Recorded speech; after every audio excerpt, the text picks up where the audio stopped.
أني عندي بكا قوم قبدين قرتي ديركا بيشان سنو حرام سنو أروجة رمي أنو خسجرا وانت إيجا رمي أنو جرتو أوكي جيت كمان إيجا أوكي قافة دوبرتين فين شوفتو إندي انديتو قافة كنا نمتي سالا قوتيو انديتو أتنا دي سيتي ما فراتان أكاسيمي سو مانا بويا ساوجرا ربي رحمة سيني أقول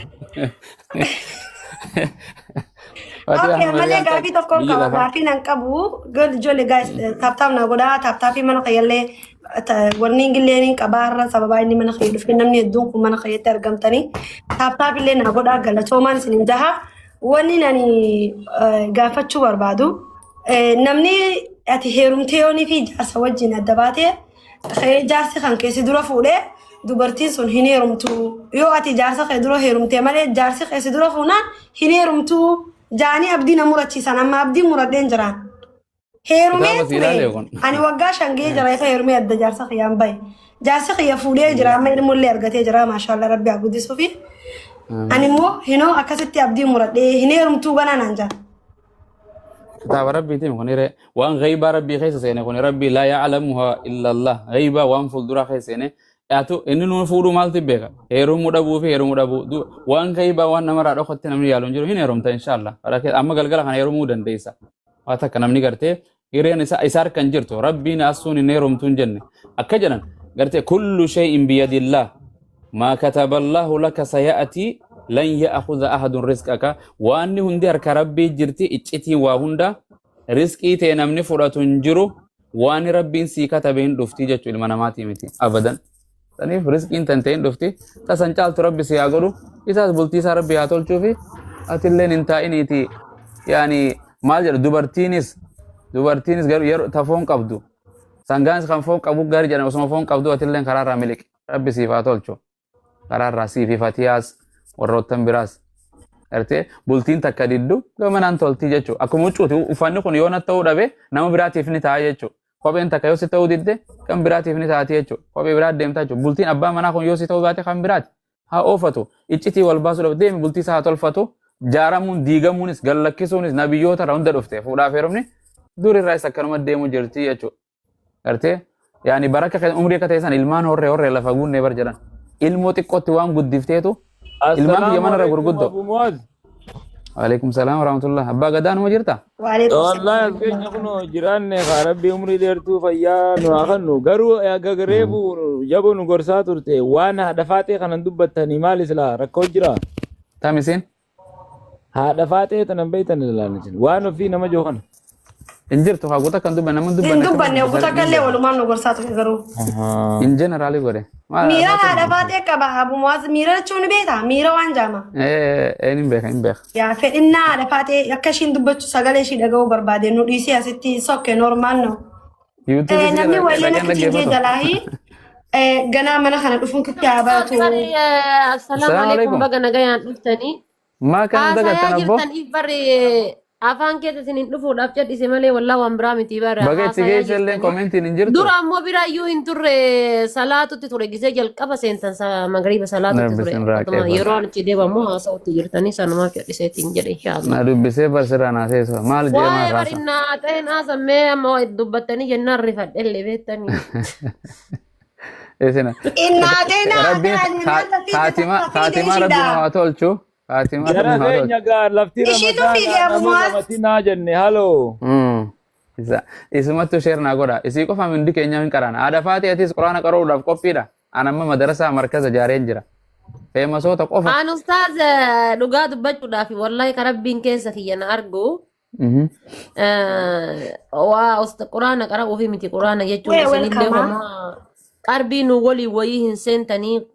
qarbii kophaa keessan seentanii hundinuyyuu dalagaa ofiitiin qarbii gaseena. Irra natti garuu waan rabbiin na beeksise irraa nama kana jaahilummaa irraa baasaa yookaan ammoo wallaalummaa irraa baasaa jechuudhaaf ganama galgala achi deemtanii as deemtanii lallabdanii dadhabdanii xiqqaa guddaa waliin iyyutti jirtan malee namni mindaa isinii kanfalee yookaan ammoo namni na arguudhaaf illee miti. Namni waa hedduura nama gorsaa tarabbii tana irraa nama muraasatu nama gorsaa jechuudha dhugaa dubbachuudhaa fi garuu anama wanni dhiqqoo isii bakka quraanaa kanatti Uf duuba nagaa ga'oo jiraate tiktookiin kun beektanii dirree maraatuuti. Yoo maraatte malee inta beektanii asutu asiin dura hajjabattee jalbaaba gurguddaa kana kaattee teettee jennaan geemii kana taphatti. Namni taaftaaf godhu push godhu dhabamnaan akka kiyya ka turii isa wayyaa. Eenyu gurgurte asoo. Hajjabattee teettee kana booda namni tokkichi qaama kiyya dargu jettee hajjabattee kaatee booda lamuu namni taaftaaf godhu push godhu dhabame beektanii. Akka kiyya ka durii isa wayyaa baadhaan mana kiyyaa bu'ee jira jette. Maa kiyyaa hundi shokkoma waan waa utaale numa jira hin baane kiyya kun. Isin bara muhaasa bakka isin jirtan inoo nama meeqaatu Isin bar waan irratti isin wal baraniitiin jedhani ustaaz amma argine bar isin bilillee ni beektanii miti taa asin dura abbaan Abdallaa sallamsiise akka taa ajjabate. Geemi beellama qabattee jennaani nama tokkicha bichaatu leenca takkitti bicha argatte nama kuma takka moo lamatu hordofe. Achumatti anatu yeroo baay'ee gizee argeetiin jedhu karaan binti islaam kun akkamii bilillee jedhee gaafadhaa. Ay, beekattee jirtaati bakkuma duraa san taa'ee achirraan sosso'inii jettee jettanii. Isin dor Allah mana isin dor addunyaa akhiraa isin dor kutu deemanii wallahi. Yaa kanaaf inshallah nu hundi nama qaama kiyyaatti dhugamattanii biyyiti kun waa hedduutti biyya keessatti illee baratanii illee waa hedduullee qaroomina garaagaraatiin waan garaagaraa qabdu waa hedduullee keessa barachuu danda'anii. Nuti amma yookaan tadiinii rabbii bichaayyuu osoo hin taane garuma barumsaatittuyyuu karma waa hedduutittuyyuu wallaa biyya kana keessatti barataa jiru. Tiktookiin kana irratti malee jechuudha. Isin yookaan tadiinii tana tarabbii tana bichaa jettanii miti. Waa meeqatu jira wanni biyya kana keessa baratan waa hedduutu jira wanni biyya kana keessa barataniitiin namni hundinuyyuu wanna jedhu. Tu namoota lammaffaan jechuudha nuu warra tiktookii kana keessa jiraatu malee hawaasni Oromoo biyya kana keessa jiraatan yoo laaltanii jettanii miliyoonaan laakkayaman. Kunniin ijoollee ofii barsiifatanii ijoollee manuu as dhalatte jechuudha barsiifatanii qaraasifatanii kun kolleejjii ficcisiifatee kun quraana ficcisiifatee waggaa waggaatti jechuudha. Maashaallah numa guddifatanii numa jiraatanii irra caalaa wanni guddaan ani rabbiin illee akka nu kadhattan rabbiin nu kadhadhaa jedhu bultii halaalaa abbaa manaa saalihaa dubartiin maraattuun feetellee beektanii gaafa abbaa manaa argattee bultii argattee bultii halaalaa argatteetiin jette cinaa qaanfiidhaafuu cinaa sodaa abbaa manaatiifuu cinaa tarabbiitiifuu waa hedduutu namarraa gala namni gaafa bultii halaalaa argatee lafa gaheetiin wanno jedheetiin jedha jechuudha. Kanaaf rabbiin bultii halaalaa jaarsa saalihaa abbaa manaa kabajamaa kamana keessatti ol deebiseetiin nu horatee haqa kennallee beekee nullee haqa isaa beennee itti bulleetiin jennu jechuudha. Amaanaa kennallee eegee amaanaa isaa illee innee itti bullee tarabbiillee tanamaallee tanamuumaallee tajireenyaallee irraa barannu akka rabbiin nu kennu du'aayii rabbiin abbaarraa dhagahu rabbitu beeka. Du'aayiin nu kadhadhaa isiniin jechuu barbaada. Ni jirti dhiirri yookaan magiseen kana jedhu namoonni tokko tokko dhiira dhabaaf akkana ta'anii maalii dhabaaf akkana ta'anii akkasii yoo dhabaaf akkana ta'anii dhiirri guute ustaaz dhugaa dubbachuudhaaf. Kasi fuudha jedhu guute. Kanatti dabalame waliin jiraanna jedhu guute. Kasi bulfadhaa jedhutu diqqaata yeroo ammaa. Kan haqa haadha manaa tana beekutu diqqaata yeroo ammaa. Kan akka uffata ofirraa baasee si gurguratu malee. Kan akka uffata ilmoo sirraa fuudhee lafa kaayee deemi hojjedhu asfiti mallaqa jedhu malee. Mallaqa itti fidde kana ka waan itti baasu waan godhu hin beenne. Niitiin xiyyatuun narraa baatee kushiina nama amma yoo laaltanii biyyoota arabaa kanatti dubartii isaanii osoo makiinaan isiin kun meetira meeqa irra jirtu ijoollee kennamee nama dhiiraa jechuudha kan isa bira hojjetu jechuudha hojjetu akka sareetitti ari'a madaamin dhufaa jirti yallaa karaarraa ka fiigi jedhee jechuudha. Kenna hoo haadha ijoollee lamaa haadha ijoollee sadii baasee kushiina ambaatti gurgurata. Baasa boodatti baasee osoo ofiiyyuu fuudhee waliin hin jiraatin osoo ofiiyyuu fuudhee waliin hin gammadin. Ilmoorra dhalee waliin hin gammadin yookaan mana keessatti bunaa shaayii isaa danfiftee keessummaa isaa iyyuu isaa kabajitee noora abbaa manaa kiyyaa jettee osoo ofiiyyuu waliin hin gammadin waggaa takka yookaan waggaa lama waliin taa'ee gariin ammoo yookaan osoo akka tasaa isiin ulfooftee jettee iyyuu baasa fiizaan isii dhufnaan ulfa san deemee mana yaalaatitti irraa baasee gurgurata jechuudha ofirraa baasee. Dubaayii kana yoo laaltan irra caalaan dhibbi keessaa parsantii 95 jaartii namaati. Suudii kana yoo laaltan akkasi. Ammallee tartee deebitee ta'an akkasituyyuu uf qabuu dadhabdee baatee dallaalaan wantoonni meeqa haraamni meeqa cubbuun meeqa irratti dalagamtu ni hojjannaa takkanuu hin barakattu biyyoonni mallaqni biyya arabaa irra jirru kun numa dalladdi dubartiin biyya arabaa tun bar rahaan qabdu numa hojjetti gammachuun qabdu garuu hoo inuma hin barakattu ما واميك كيس جرا isiin isa abaarti akkana dadhabee akkana hojjedhee mallaqa kiyya akkana godhe homarraa yuusiin bu'in jetti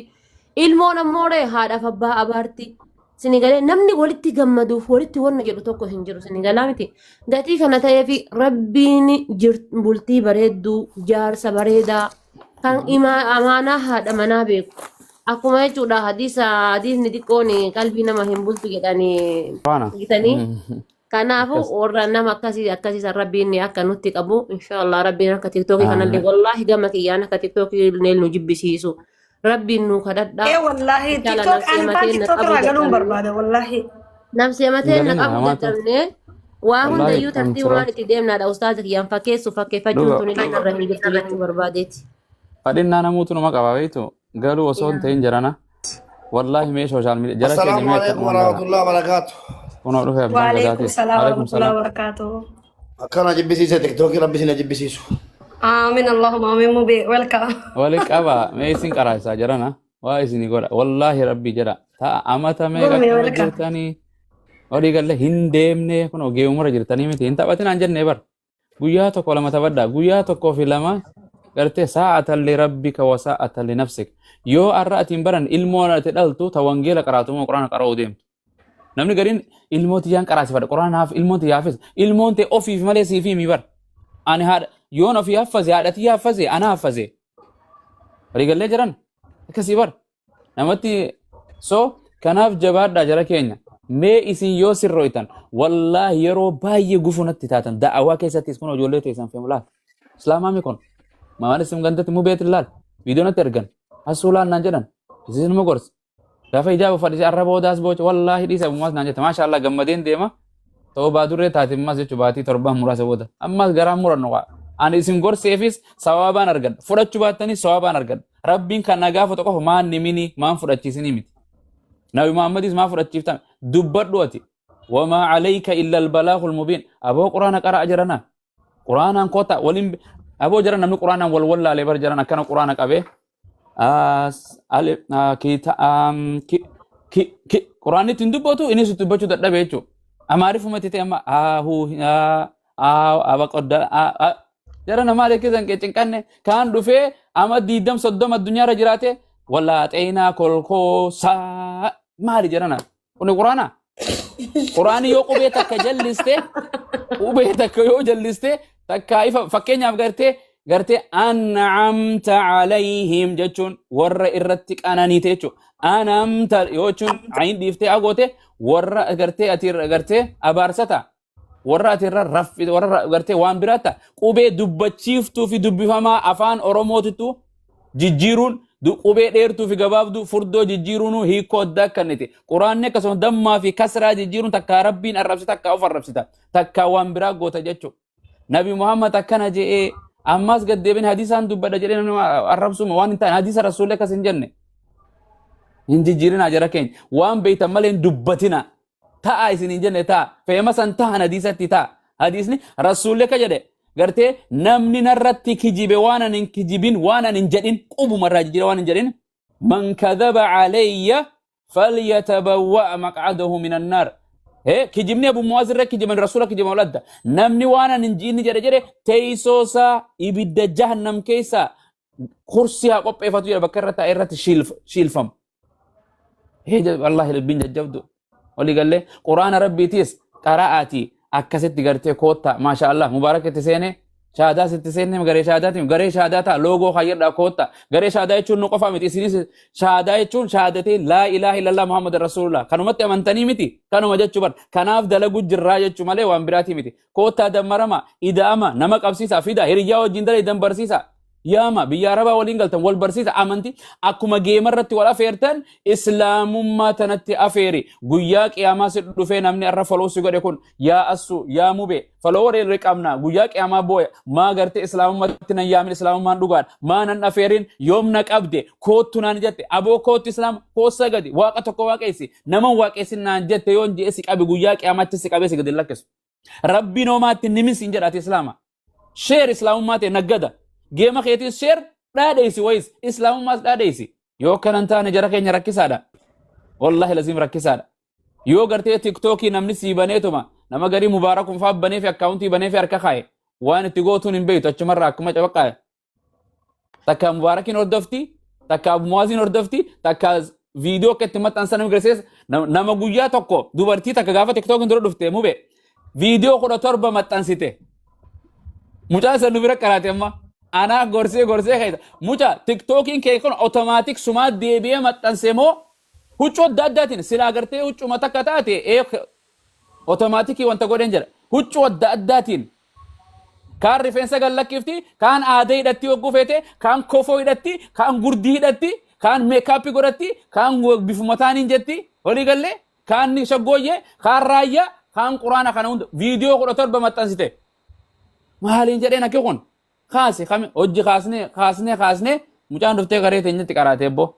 qaraatee amma heerumtee lakkoo harkattee ilmaan akkas jiraachuu jirti maal taatan isin jedhan heeruma waggaa waafur akkan isin godhu kan isin irraa rukkutu assuurraa kaasee isin irraa haa rukkutu mubaarak fuudhee bultii jaarratee sooshaal miidiyaa irraa is jiraachuu jira ilmoo guddifachuu jira isinoo tiktookis guddifachaa ilmoos guddifachaa dalagachaa geemaas taphachaa namni jiraachuu jira. Hawaasa tajaajila isinoo jara keenya biyyaa baatanii amajjaayoo biyya namaa keessa teessan barumsi ammayyaa deemutti hin jiru barumsi quraanaa deemutti du'uma qofa akkanuma ta'anii eeggachuu akka jaldeessaa min maalatu na'u maal jedhu jaldeessini qunnamtii saalaa bosonaa godhu jira bar yoo haraa wallahi lazim namni zinaa dalagu jedhan ollaa fi gartee firatti jedhan rasuulli mana isaa keessatti illee zinaa akkasumatti gartee haadha manaa isaatti godhan jedhan takka haadha ofiitti waan fokkottuudha jara keenya. Rabbi sinaatiisu qunnamtii salaata akkana bololtanii fi nyaatanii dijaajaa fi asiira quuftanii shurmaa quuftanii rakkattan tana walii gallee tana zinaan dalagin rabbiin halal takka firra dammari namtichuma san hojii taaptaap godhaa bulu siin jee asiraaraat saat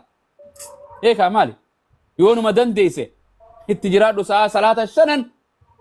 eekaa waan gartee lubbuu hin rafu na raffisii maaltu na raffisiin gaafa namni de maal jedha boo akkam jennaa soo nama waa hedduu asirratti haasa'uu nu taatu feemotoota bira waliin nu qabdani akkam jeen dubban ibidda akkana isin godhe isin oobusu kana duuti maal jedhan duuti dawaan qabdu numa du'u dhukkubni fiqiriidhaa ifumatti dammaru namtichuma kan dammaramne akkam gootire bishaan gartee taljii qabbanaa wana dhiqattu salaata shanan irratti maarree taljatti haa ta'eessu. Ustaad erga walitti nu qabdan ishee nutti gochisiiftanii mee dorgommii akkuma geemii kana mee torbanitti guyyaa tokko mana keessanitti waamicha nu godhaa ammuma. Nee jedhee bar jechuun na jedhan inni dhufaan hiree anfoloo naa foloo godhanii jiranii bar isa na beekan eenyu ani kun maannoo hine naa beekan isaa dhufee kun namtichi jechuu malee qaallichi kun. So laga jira jiran ani ganda biraan jira isin ganda biraa jira walitti dhufutti hin jiru akkana westii fi istii deemu jira junubiyyaa fi aziiziyyaa walii gallee walitti dhufu qabna waan ani hin beekne ta'e isin beektanii jira isin irraa baradha waan ani beeku ta'e isin hin beekne jira sheer walirraa goona waan asuu hin beektu ta'an hin beekne jira waan an beeku ta'e isin hin beekne namni kun hundi raayyaan akka jedhe waa hunda beeku baadhullee waa hundan wallaalu jedhe kan waa hunda beeku gooftaa kiyya khaaliqa rahmaani Rigalle wallaaltu miti waa hedduu beekta gartee anis waa hedduun beekaa jechuudha waa'ee dubartii silaa isin qaraasifne laguu heeydii dhukkuba gartee dhiiga dahaa kanneen akkanaa kana silaa isin tunurraa qaraasisa qaraatanii fooleen maal fakkaata kan akkamii qulqulleeffatanii maaliin qulqulleeffatanii salaata meeqa dabarsuu dandeessi akkana akka itti qulqulleeffatan nama beeynetu jira wallaahi laziim rakkisa jira akkasuma bishaan isirratti gannaqanii qulqulloonni akkami dhiqatame janaabta qaama shaawara namni janaabta akkami dhiqata dubartiin deette ulfooyte guyyaa meeqa keessa dhiqachuu dandeessi guyyaa meeqa salaatuu dandeessi dubartiin amaliyyaa godhatte guyyaa meeqa salaatuu dandeessi dhukkubni laguun tun yotarraan dhaabbanne ka confuse godhe amma dhufee saata qaboota ammaas deemi guyyaa 3-4 booda dhufu tonoo akkam goote agartee akkami salaat kana jara kan wallaahi waan isinirra dirqamaa ta'e silaa isin beeku waan keessan waan ofiimo waan asuudhaa anaa miti anaan laallachu abummaas akkana laguun tiyya akkana dhufte akkana goote bifa akkasii qaba foolee akkana qaba sa'a akkanaa dhufe guyyaa akkana 7-8 akkana dabara achi akkamiin godhaan kun isin laallatte anaa miti ibaadaateeti bar waan keeti anaan laallattu janaabtaa dhiirtuun akkami dhiqatti waligalle waa isin barsa nama shanan kanan ni kaan hin damtu takki tanarraa qabadha nama shanan kan ni kaan hin damtu dhageessu ittiin hima abbaatee himtaa shanan kana ni kaan ittiin damtu mubaarak sinitti meemee asin duraas hasu wallahi laabne ragaadha maal rabbii godhu nu gaafata maal godha maal ammara deddeebe